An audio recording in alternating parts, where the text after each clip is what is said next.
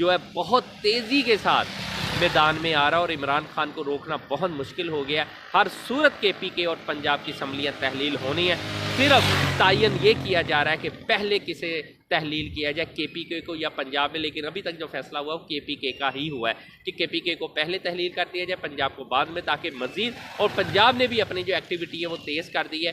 جو نوکریاں دینی، جس طرح جن کے ٹرانسفر ہونے ہیں، جن کے ٹرانسفر روکنے ہیں، جو کرنا ہے وہ ابھی انہوں نے 5-7-10 دنوں میں، 15 دنوں میں حد کرنا ہے، اور اس کے بعد مے بی کے اسمبلیاں تحلیل ہوتے ہی الیکشن کی طرف چل پڑا جائے. لیکن پھر میں آپ کو بتا رہا ہوں کہ لاسٹ کے ارشد شریف کی والدہ کے ساتھ جو آرمی چیف کی ملاقات ہوئی ہے وہ بڑی اہم تھی. اس کے اندر بہت سے گلے شکوے ہوئے ہیں. اندر کی کہانی یہ ہے کہ بہت سے معاملات کے اندر ارشد شریف کی والدہ کو مطمئن کرنے کے لیے آرمی چیف صاحب نے اپنا پورا زور لگا دیا ہے. وہ باتیں ہو گئی ہیں جو باتیں شاید ابھی منظر عام کے اوپر نہیں آنی چاہیے، لیکن بہرحال بہت کچھ ہو گیا. بہت سے سوالات ہوئے ہیں. ارشد شریف کی بیٹی نے بھی آرمی چیف صاحب بہت سے سوالات کیے ہیں، ان کی والدہ نے بھی سوال کیے ہیں، لیکن بہت سے جوابات آئے اور بہت سے نہیں آئے. لیکن معاملات جو ہے وہ ہینڈل ہوتے نظر آ رہے ہیں. لیکن چلتے ہوئے ایک بات ضرور کہہ دوں کہ ارشد شریف کی والدہ کو یہ ضرور کہہ دیا گیا ہے کہ آپ غلط ہاتھوں میں چلے گئی ہیں، آپ یعنی کہ ٹریک آپ کا غلط ہو گیا. انصاف ضرور ملے گا، لیکن اپنے کچھ بیان کو بدلیں. جیسے ہی آپ بیان کو بدلیں گی، کچھ لوگوں کے آپ نے نام جو ہے وہ غلط شامل کر دیے، آپ صحیح کر لیں تو انشاءاللہ آپ کو انصاف ضرور ملے گا. منان نشر کو اجازت دیجیے. اپنے چینل کا بہت خیال رکھیے گا. اللہ حافظ.